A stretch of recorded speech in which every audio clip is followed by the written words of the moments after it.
الحمدللہ، حصول رزق کی دعا۔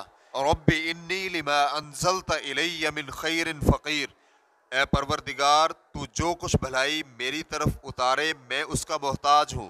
فائدہ: موسیٰ علیہ السلام اتنا لمبا سفر کر کے مصر میں مدین پہنچے تھے، کھانے کے لیے کچھ نہیں تھا، جبکہ سفر کی تکان اور بھوک سے نڈھال تھے، چنانچہ جانوروں کو پانی پلا کر ایک درخت کے سائے تلے آ کر مصروف دعا ہو گئے۔ خیر کئی چیزوں پر بولا جاتا ہے، کھانے پر، امور خیر اور عبادت پر، قوت و طاقت پر۔ یہاں اس کا اطلاق کھانے پر ہوا ہے، یعنی میں اس وقت کھانے کا ضرورت مند ہوں۔